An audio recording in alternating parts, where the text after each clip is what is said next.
کتنے لوگ بے گھر ہو جاتے ہیں اور گاؤں کے گاؤں ڈوب جاتے ہیں. جو تیرنا جانتا ہو تو بچ گیا, جو نہ جانتا ہو گلیشائے سواہا. اب آپ ہی بتائیے کہ وہ ماں ہو سکتی ہے جو اپنے ہی بچوں کو ڈبو کے مار ڈالے؟ بولا ارے تم پھر ڈائن بول دو گے, چلو آگے. اچھا یہ بتاؤ کہ گائے کو ماں کہنے میں تمہیں کیا اعتراض ہے؟ میں نے کہا کوئی اعتراض نہیں. بولا پھر ماں کیوں نہیں کہتے ہو؟ میں نے کہا آپ کیوں کہتے ہیں؟ کہہ رہے وہ شدھ اور پوتر دودھ دیتی ہے. میں نے کہا ایک گائے کتنا دودھ دیتی ہوگی زیادہ سے زیادہ؟ بولا 7 کلو 8 کلو. میں نے کہا 8 کلو دودھ دیتی ہے تو وہ ماں ہے. میرے گھر میں ایک بھینس بندھی ہوئی ہے, وہ 16 کلو دودھ دیتی ہے, آپ اس کو رانی کیوں نہیں کہتے ہیں؟ 8 کلو دودھ دینے والی اگر ماں ہے تو دگنا دودھ دے رہی ہے, تو اماں کی اماں ہوئی کہ نہیں, نانی ہوئی. آپ اس کو نانی کہنا شروع کر دیجیے, ہمیں ماں کہنے میں کوئی اعتراض نہیں. بکری اور بھیڑ آدھا کلو 1 کلو دودھ دیتی ہیں, آپ اس کو بہن بیٹی کا بھی درجہ نہیں دیتے. میں نے کہا یار آپ اس کو کچھ پہناتے بھی نہیں ہے, بیچاری ایسی پھرتی رہتی ہے, ماں بھی کہتے ہو. کبھی ادھر منہ مارا, کبھی ادھر. بولا ارے باپ تم جاؤ یار. اس سے کہتا فلمی دنیا کے ڈائریکٹ آدمی سے, ارے بھائی لے جاؤ ٹھیک ہے, ان کی بات سمجھ میں تو آ رہی ہے لیکن ہمیں راجنیتی کرنا ہے. تو میرے بھائیوں جہاں بھی جاؤ, آپ کو میں ایک دعوت کا میں پیغام دینا چاہتا ہوں. آپ کے جتنے بھی دوست ہوں اگر غیر مسلم ہیں تو آپ کی ذمہ داری ہے کہ آپ ان کو اسلام کی دعوت دیں. یہ آپ کے اوپر یہ فرض ہے, فرض. آپ بچ نہیں سکتے اس سے, یہ آپ کی ذمہ داری ہے. بلغوا انی ولو آیا, میری طرف سے ایک آیت کا بھی علم اگر تمہیں ہے تو اس کو دوسروں تک پہنچا دو. آپ بچ نہیں پائیں گے, بچ نہیں سکتے. کاسر و بھک جو متو ہم سب کچھ کھائے. یہ سوال ہوتا رہتا ہے بار بار, ہم سے بھی آپ سے بھی ہوتا ہوگا کہ آپ اس کو کیوں نہیں کھاتے. ایک بار تو ٹرین میں مل گئے ہمیں بیچارے مہاشے جی, 2 آدمی اور بیٹھے ہوئے تھے, وہ دونوں لمبی داڑھی والے تھے بیچارے. ان کو وہ لوگ مولوی سمجھ رہے تھے, ہم کو لڑکا سمجھ رہے تھے. ان سے وہ بیچارہ مہاشے پوچھ رہا تھا کہ ایک بات بتاؤ کہ آپ کے یہاں جانور کو جب ذبح کیا جاتا ہے تو بسم اللہ کیوں پڑھا جاتا ہے؟ تو اس نے کہا بسم اللہ اس لیے پڑھا جاتا ہے کہ بھئی اللہ کا کلمہ ہے, بسم اللہ اللہ اوپر, اللہ کا نام لیا جاتا ہے, اس لیے وہ حلال ہو جاتا ہے. پنڈت بہت ہوشیار تھا. اس پنڈت نے ایک اور سوال ٹھونک ڈالا ان دونوں مولویوں سے کہ یہ بتائیے کہ اگر جانور پر بسم اللہ نہ پڑھا جائے اور ایسے ہی کاٹ دیا جائے تو وہ جانور حرام ہے یا حلال؟ یہ دونوں مولوی بولے ایسا بغیر بسم اللہ کے کیسے کاٹ دیں گے, بغیر بسم اللہ کے ذبح کر دیں گے تو وہ حرام ہے, نہیں کھا سکتے ان کا گوشت. کہا کہ بات تو صحیح ہے. تو اس کا مطلب یہ ہوا کہ زندہ بکرا زندہ بھینس کیا ہے؟ اب مولانا بولے دونوں حلال ہے. کہ جب حلال ہے تو پھر بسم اللہ پڑھنے کی ضرورت کیا ہے؟ اب دونوں مولوی بولے ایک دم نہیں حرام ہے. کہ زندہ بکرا زندہ بھینس حرام ہے؟ کہا ہاں. اگر 1 کلو گوشت اس کا زندہ بھینس کھڑی ہے کہ ہم چاہیں کاٹ کے کھا لیں تو نہیں کھا سکتے, حرام. انہوں نے یہ اس منظر کو سامنے رکھا کہ نہیں حرام ہے. پنڈت نے پوچھا پھر وہ حلال کیسے ہو گئے؟ کہا ہم نے اس کو لٹایا اور اللہ کا کلمہ پڑھا, اللہ کا نام لیا, بس حلال. کہا اچھا حرام جانور تھے, بسم اللہ پڑھی, اللہ کا نام لیا تو وہ حرام جانور حلال ہو گئے؟ کہا ہاں, اللہ کے کلمے میں بڑی طاقت ہے. کہا کہ اگر ہر بسم اللہ سے حرام جانور حلال ہو جاتا ہے تو گدھے اور کتے پر, اور انہوں نے جانور کا لفظ استعمال کیا سور, ہم لوگ خنزیر بولتے ہیں لیکن اس نے سور کہا, سور, اگر اس پر بھی ہم بسم اللہ اللہ اکبر پڑھیں تو یہ جانور بھی تو حرام ہے, کیا یہ بھی حلال ہو جائیں گے؟ اب مولوی صاحب کا دماغ ٹھنکا, یہ کیسے حرام حلال ہو جائیں گے؟ کہا جیسے یہ بکرا اور بھینس حلال ہو گئے. نہیں یہ حلال نہیں ہو سکتے. کہا کیوں نہیں ہو سکتے؟ وہ بحث کرنے لگے. میں نے کہا پنڈت جی اجازت ہے میں کچھ بولوں؟ ہاں کوئی بھی بتا سکتا ہے. میں نے کہا فیملی کے ساتھ جا رہے ہیں کہ یہ آپ کی بیوی ہیں؟ بولے ہاں. ہم نے کہا پنڈت جی برا مت مانیے گا, مجھے ایسا لگتا ہے جیسے آپ بھگا کے لائے ہوں. کیا بات کر رہا؟ میں نے کہا بس یہی میں سننا چاہتا تھا, مجھے آپ, میں پنڈت ہو کے بھگا کے لاؤں گا؟ میں نے کہا نہیں بھگا کے نہیں لائے ہوں گے, لیکن مجھے شک ہوا. بولے نہیں باقاعدہ منتر پڑھے گئے. ہم نے کہا ان کی ساڑی آپ کی دھوتی باندھی گئی ہوگی, اگنی کو ساکشی مان کر پھیرے لگائے گئے ہوں گے, اوم بھو بھربھوا سواہا, اوم کرو کرو سواہا, اوم دیوس سواہا, اوم منگلم سواہا, منتر پڑھے گئے ہوں گے. اب میرا منہ دیکھتا ہے, کہنے لگا ہاں. ہم نے کہا یہ بتائیے اس منتر سے پہلے آپ کی پتنی آپ کے اوپر حلال تھی یا حرام, شدھ تھی یا اشدھ, کیا تھی, جائز تھی کہ ناجائز؟ بولا نہیں حرام تھی. ہم نے کہا پھر حلال کیسے ہو گئی؟ ایک حرام عورت حلال کیسے ہو گئی؟ کہنے لگا ارے بھائی منتر پڑھے گئے. اور حلال ہو گئی۔ میں نے کہا کیا منتر سے حرام عورت حلال ہو جاتی ہے؟ بولا ہاں، منتر میں بڑی طاقت ہے اور ان منتروں سے حلال ہوتی ہے۔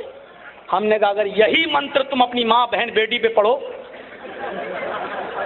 تو وہ حلال ہو جائے گی؟ رام رام رام کیا بات کر رہے ہو؟ میں نے کہا بھائی منتر پڑھ رہے ہیں، منتر میں تو بڑی طاقت ہے، حلال ہو جانا چاہیے۔ نہیں ہو سکتی ہے، وہ حرام ہی رہے گی۔ میں نے کہا اچھا چلو 1000 مرتبہ منتر پڑھ لیتے ہیں، تو بولا 1 کروڑ بار بھی پڑھو گے تب بھی حرام رہے گی، ماں بہن بیٹی حرام رہے گی، 1 کروڑ بار بھی منتر پڑھو گے تو وہ حلال نہیں ہوگی۔ میں نے کہا کیوں؟ کہا پرماتما کا یہی آرڈر ہے۔ ہم نے کہا بسم اللہ اللہ اکبر سے وہی جانور حلال ہوں گے جو حلال ہونے کے لائق ہیں اور جن کو پرماتما نے حلال قرار دیا ہے۔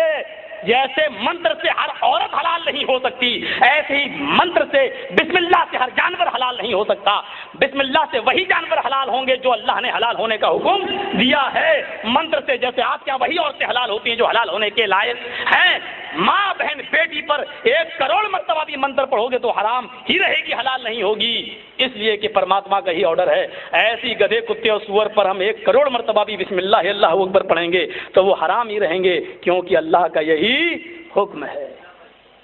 اب تو چپ، راستے بھر پوڑی اور سبزی کھلاتا ہوا بیچارہ، جب تک اٹاوا نہیں آ گیا ہمارا اسٹیشن۔ ان لوگوں میں عزت بہت کرتے ہیں، ہمارے مسلمانوں میں تو ٹانگ پکڑ کے کھینچ لیں گے، کون سا مولوی۔ ہندو بھائیوں میں اگر یہ پتہ چل جائے یہ لوگ ہمارے دھرم کے بڑے گیانی ہیں تو وہ لوگ بھگوان کی طرف پوجنا شروع کر دیتے ہیں، ارے لیجیے صاحب، اور بیچارہ اس کی فیملی ہمیں اٹاوا تک عزت کے ساتھ، اور تمام ہندو بھائیوں نے عزت کے ساتھ بہت سی باتیں پوچھنا شروع کر دی۔ میرے بھائیوں، میں یہ بتانا چاہتا ہوں آپ کو کہ آپ کے اوپر بھی فریضہ ہے کہ آپ دعوت دیں، تبلیغ کریں، اور ڈاکٹر ذاکر نائک کا وہ جو مناظرہ ہوا ہے گوشت کے اوپر وہ بھی آپ سنیں ہیں، اور وہ دیکھیں کہ انہوں نے ایک جینی آدمی سے کس طریقے سے مناظرہ کیا اور اس مناظرے میں وہ جیتے اور ان کو کامیابی ملی۔ اللہ تعالیٰ اس انسان کو دن دونی رات چوگنی ترقی عطا فرمائے اور اس کی دعوت کو قبول فرمائے۔ میرے پیارے ساتھیوں، یہی اصل دین ہے اور یہی اصل دعوت ہے۔ اب میں پھر آتا ہوں کہ صحابہ کرام کو منتر میں نے کچھ زیادہ ہی پڑھ دیا آپ کے درمیان۔ میرے بھائیو، پھر ہم حب رسول کے اسی موضوع پر آنا چاہتے ہیں کہ ہماری رسول سے محبت کیسی ہونی چاہیے۔ ذرا حضرت جلیبیب کی طرف دیکھو، ذرا اس عورت کی طرف دیکھو۔ میں ایک اور واقعہ سناؤں آپ کو۔ حضرت امام احمد نے اس واقعے کو اپنی مسند احمد کے اندر نقل کیا ہے اور علامہ البانی نے اس واقعے کو حسن قرار دیا ہے کہ ایک یہودیہ عورت اللہ کے نبی کی بیوی حضرت عائشہ کے پاس آتی ہے۔ یہودیہ آتی تھیں، ایک یہودیہ عورت آئی اور دیکھیے مذاق میں کہنے لگی، مسلمانوں غور سے سننا، میں کوئی مسئلہ کی بات چھیڑنے نہیں آیا ہوں، ہم بہت لڑ چکے ہیں، آمین، رفع الیدین، تراویح، طلاق کے مسئلے پر ہم بہت لڑ چکے ہیں، اب یہ لڑائی بند کرو۔ الگ الگ دیوی دیوتاؤں کو خدا ماننے والے آج ایک پلیٹ فارم پہ آ چکے ہیں۔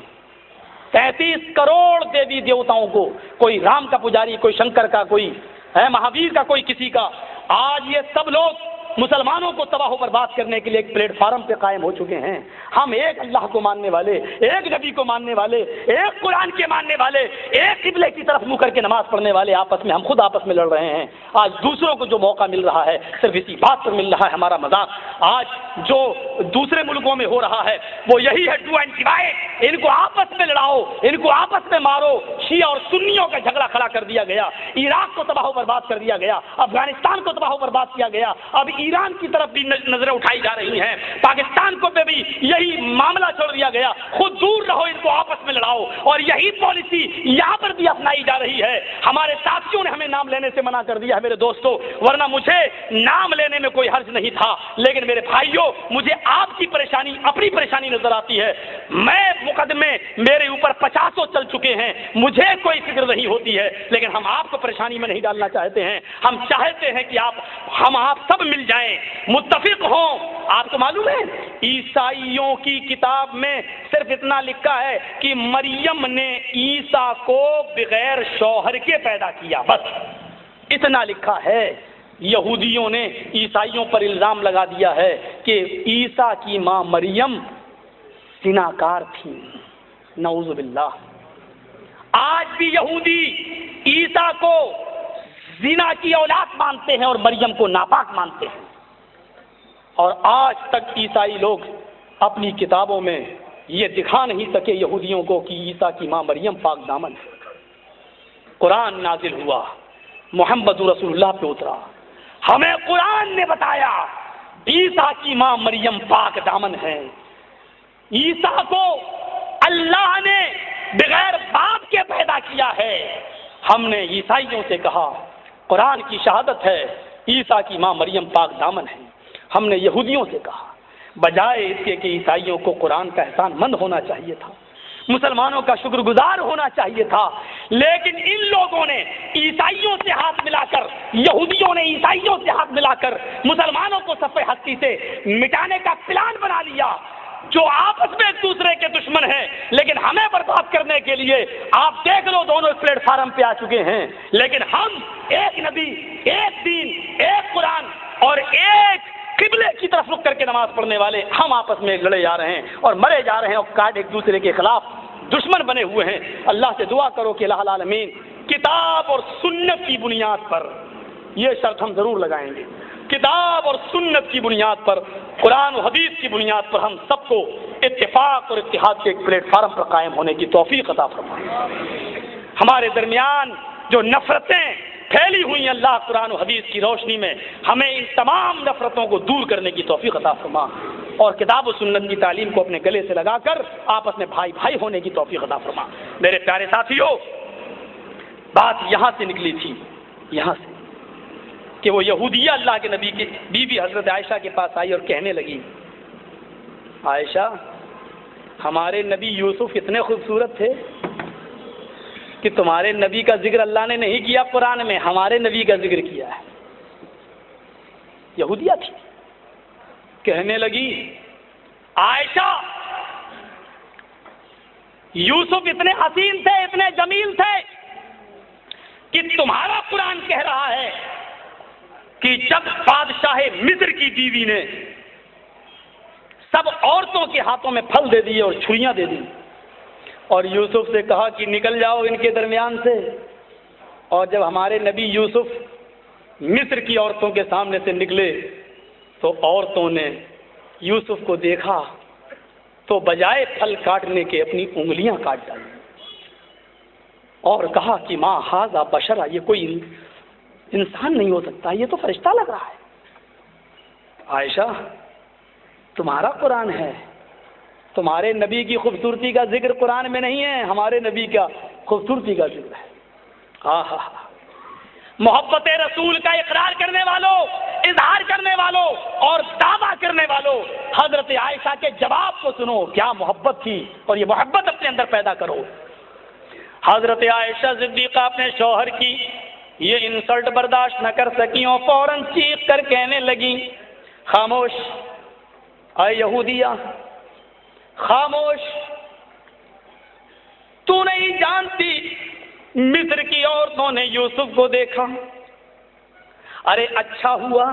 دیکھیے جواب کس طریقے سے اور اس اعتراض کا حل کس طریقے سے پیش کر رہی ہیں، عالمہ تھی، بہت بڑی فاضلہ تھی، کیا کہہ رہی ہیں، اے یہودیہ اچھا ہوا کہ مصر کی عورتوں نے یوسف کو دیکھا، محمد الرسول اللہ کو نہیں دیکھا۔ اچھا ہوا مصر والیوں نے یوسف پر نظر ڈالی، ان کے چہروں کو دیکھا، انہوں نے محمد ابن عبداللہ کو نہیں دیکھا۔ یہودیہ نے تعجب سے کہا اے عائشہ اگر وہ محمد کو دیکھ لیتی مصر والیاں تو کیا ہوتا؟ حضرت عائشہ کہتی ہیں کہ مصر کی عورتوں نے یوسف کو دیکھا تو اپنے ہاتھوں کی انگلیاں کاٹ ڈالی۔ اگر مصر کی عورتوں نے میرے نبی جناب محمد رسول اللہ کو دیکھا ہوتا تو انگلیاں نہیں کاٹی ہوتی۔ لو رائنا جمال حبیبی لقطعن قلوبہن، اگر انہوں نے میرے نبی کو دیکھا ہوتا، میرے حبیب کے جمال کو دیکھا ہوتا، میرے نبی کی خوبصورتی کو دیکھا ہوتا تو اپنی انگلیوں پہ چھریاں نہ چلاتی بلکہ اپنے دلوں کو کاٹ ڈالتی، اپنے دلوں کو ٹکڑے ٹکڑے کر لیتی۔ یہودیہ سناٹے میں ہے۔ عائشہ صدیقہ ایک اور جواب دینے لگی اے یہودیہ مصر کی عورتوں نے یوسف کو دیکھا تو انہوں نے اپنے ہاتھوں کی انگلیوں کو کاٹا۔